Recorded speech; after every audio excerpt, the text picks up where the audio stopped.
Hey guys, welcome back to Carib 21, wherever in the Caribbean or in the diaspora you're watching from. So today I want to talk about a few things that's trending in and around the Caribbean. One of the first things I want to talk about is the Prime Minister of Trinidad and Tobago winning the Caribbean Global Award for the most recognized leader in the Caribbean. The next story I want to talk about is Jamaica. So Jamaica was ranked one of the safest countries in the world for Americans to travel.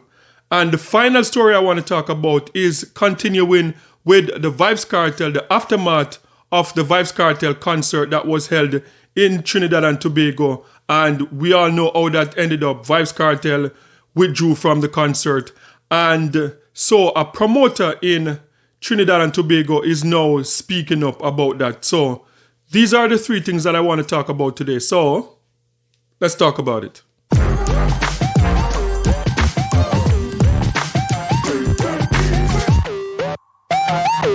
So first up, let's head to Trinidad and Tobago. So the Prime Minister of Trinidad and Tobago, Kamala Possessor, she won the Caribbean Global Award, and that is for the most recognized or the most outstanding leader in the Caribbean.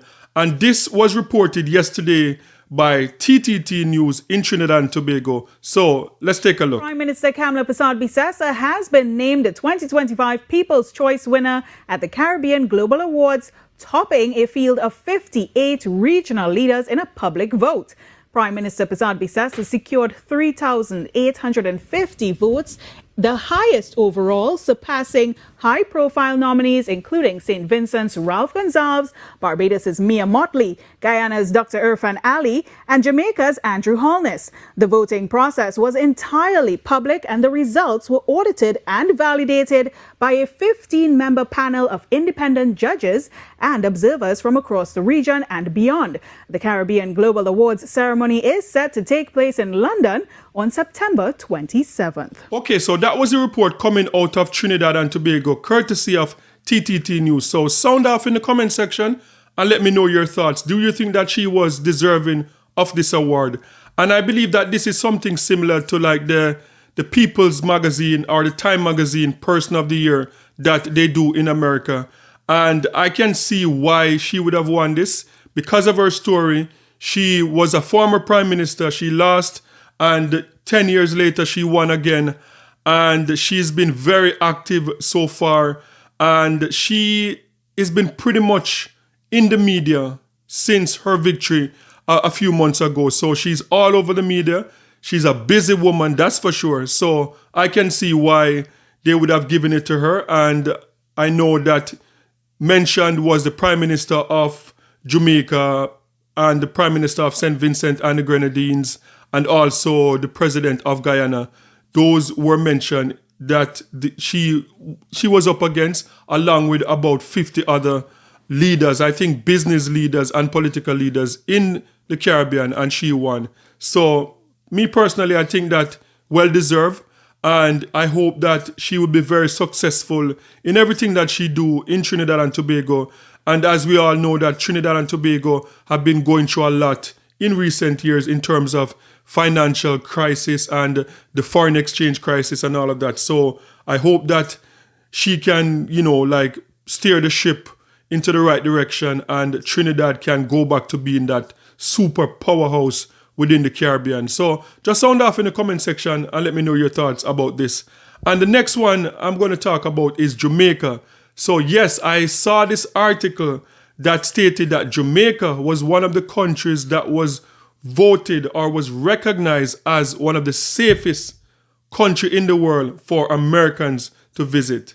Yes, Jamaica, one of the safest countries in the world for Americans. This headline was taken from Travel and Tour World, which seemed to be an online travel magazine, and this was dated June 2nd, 2025.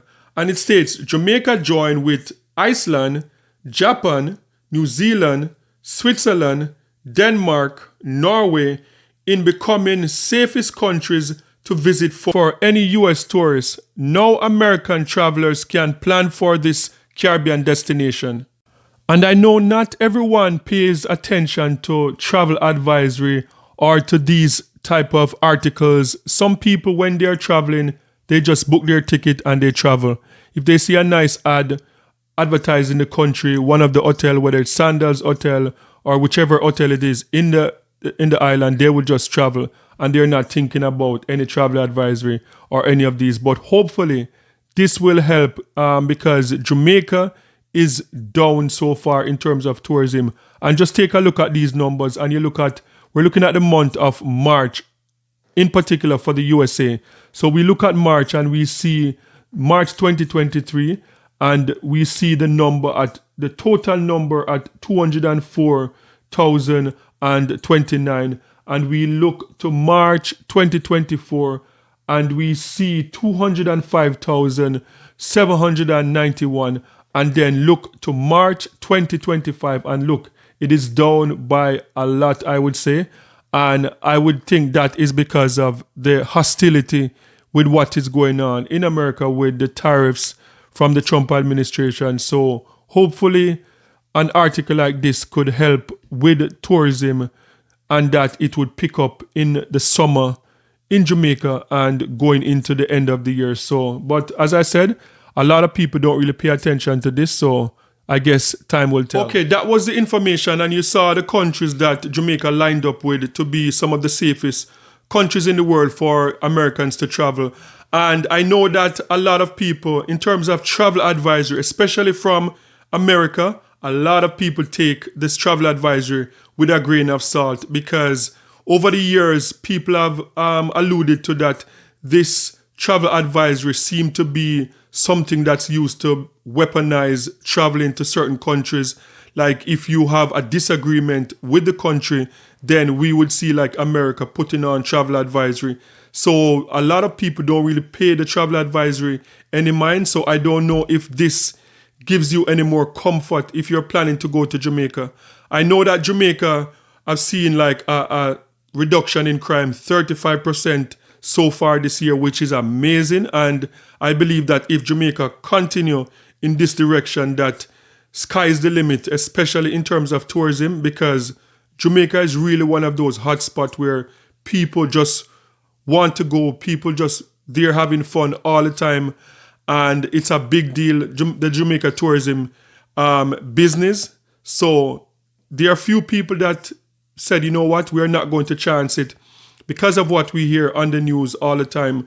But with the reduction of crime, hopefully that Jamaica numbers will pick up. And as you saw earlier, the numbers were a bit down so far for 2025. So hopefully this will boost tourism for the rest of the year. And we can see the record-breaking number that we had like 2 years ago. So sound off in the comment section and let me know your thoughts.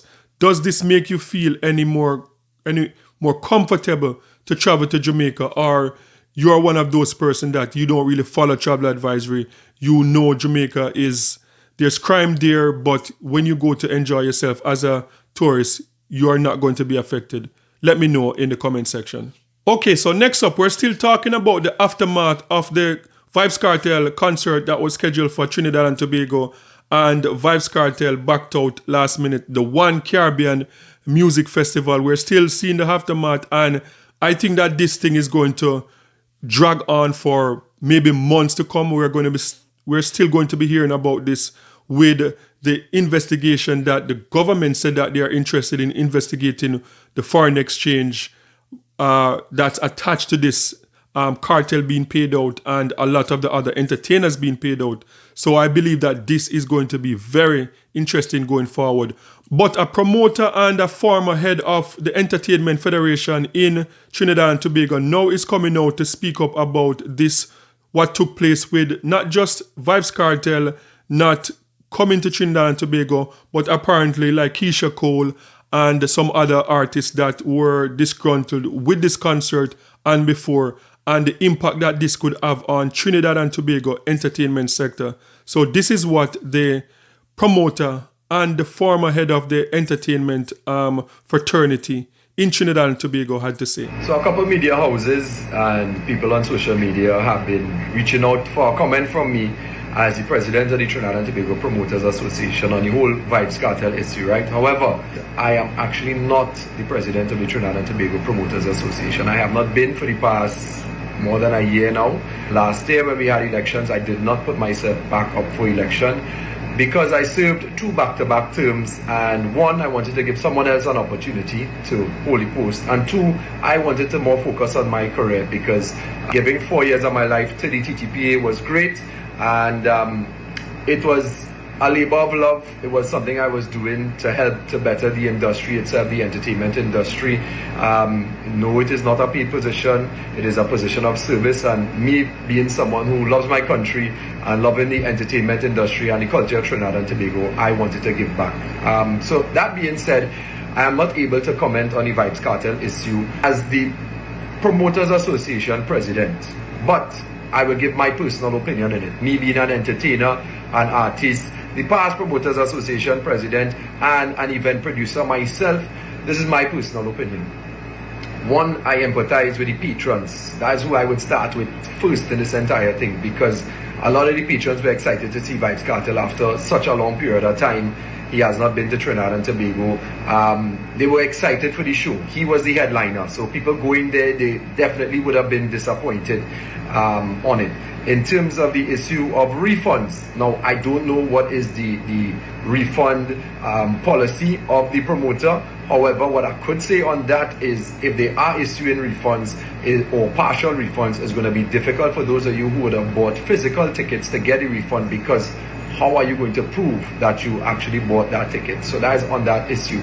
In terms of the contractual agreements between the promoter and Vibes Cartel, I have not seen that contract. I would not comment on that either because I am not a legal professional, so I would leave that to the lawyers for them to review and see what takes place in terms of that. When it comes to what takes place now and how this affects the industry of Trinidad and Tobago, the entertainment industry, I could say that this leaves a bitter taste in the mouth of the patrons, and this is something that negatively affects promoters moving forward, because you're seeing slowly that the public will start to lose trust in promoters when coming with these regional and international acts, especially when it came off of the heels of that whole Keisha Cole incident.